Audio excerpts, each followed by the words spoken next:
Mereka meninggalkanku saat aku berumur 6 tahun. Aku dikirim ke asrama sekolah dan belajar seni bela diri, drama, akrobatik, dan menyanyi. Aku adalah anak yang energik dan selalu berguling-guling seperti peluru meriam.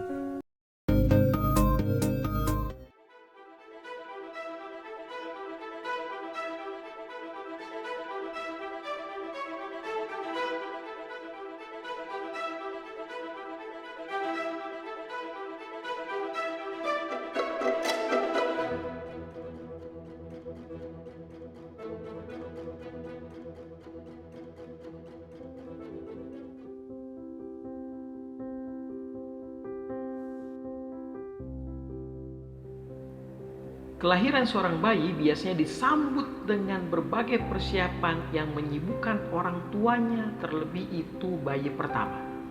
Tetapi bila kita amati kisah kelahiran Yesus, maka kesan sederhanalah yang menonjol. Lahir di tempat sederhana, dalam keluarga sederhana pula. Kesederhanaan ini makin jelas bila dibandingkan dengan kelahiran Yohanes Pembaptis, anak Zakaria. Ayah Yohanes Pembaptis adalah seorang imam. Ayah Yesus seorang tukang kayu. Pemberitahuan tentang kelahiran Yohanes terjadi di Bait Allah di Yerusalem, pusat peradaban Yahudi. Sementara kelahiran Yesus diberitahukan di kota kecil bernama Nazaret.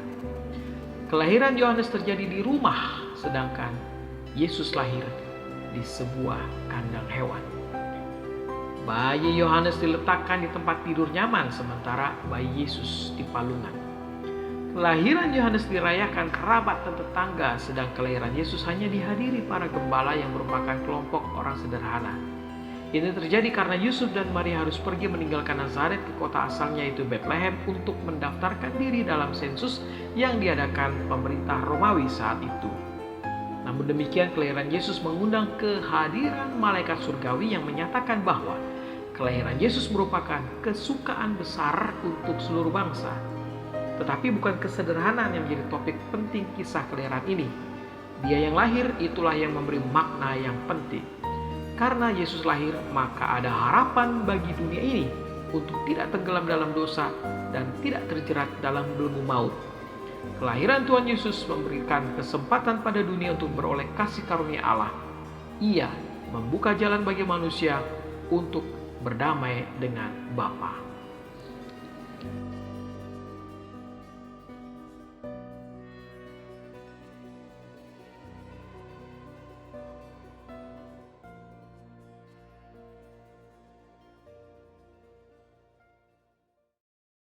Namaku adalah Jackie Chan, dan inilah kisah hidupku. Ayahku adalah seorang mata-mata, dan ibuku menyelundupkan narkoba. Mereka meninggalkanku saat aku berumur 6 tahun. Aku dikirim ke asrama sekolah dan belajar seni bela diri, drama, akrobatik, dan menyanyi. Aku adalah anak yang energik dan selalu berguling-guling seperti peluru meriam. Itu sebabnya nama panggilanku adalah Pau Pau. Aku tidak hebat di sekolah dan gagal di tahun pertama sekolah dasar. Aku tersiksa oleh pengganggu bertahun-tahun karena aku terlalu takut membela diriku sendiri. Aku diintimidasi sampai aku mencegah murid baru untuk diintimidasi. Dengan berdiri sendiri untuknya, aku belajar untuk membela diri. Setelah aku lulus, aku mulai bekerja menjadi stuntman di film Bruce Lee. Aku adalah starstruck. Aku cepat dikenal karena kesediaanku melakukan aksi stunt gila.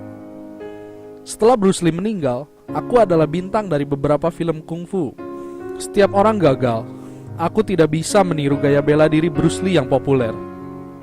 Dikalahkan, aku meninggalkan Hong Kong. Aku mendapat pekerjaan menjadi pekerja konstruksi di Australia. Tetapi, aku tetap berpegang pada mimpiku. Jangan biarkan keadaan mengontrol kamu. Kamu mengubah keadaan kamu. Aku kembali ke film dengan gaya pembuatan film baru, kombinasi komedi slapstick dan seni bela diri. 2 tahun kemudian, aku telah menjadi aktor dengan bayaran tertinggi di Asia. Tetap, aku mengalami masalah dengan kesuksesan baruku.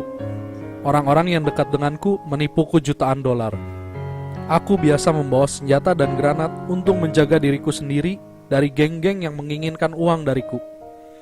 Akhirnya, 34 tahun setelah film pertamaku, filmku Rumble in the Bronx menjadi hit di Hollywood.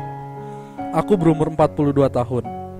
Aku sudah membuat lebih dari 100 film dalam waktu kurang dari 50 tahun. Aku telah mematahkan setiap tulang di tubuhku setidaknya 1 kali. Aku memegang rekor dunia untuk most stunned by a living actor. Aku pernah melompat keluar dari pesawat lalu mendarat di atas balon udara yang panas. Aku juga bisa 7 bahasa, yaitu bahasa Kanton, Mandarin, Inggris, Jerman, Korea, Jepang, dan Thailand. Aku pelatih klasik vokal. Aku merilis lebih dari 20 album. 2 hal yang membuatku takut, yaitu jarum dan bicara di depan umum. Hidup akan menjatuhkan kita, tetapi kita bisa memilih apakah bisa atau tidak untuk berdiri kembali. Namaku Jackie Chan, dan itulah kisahku.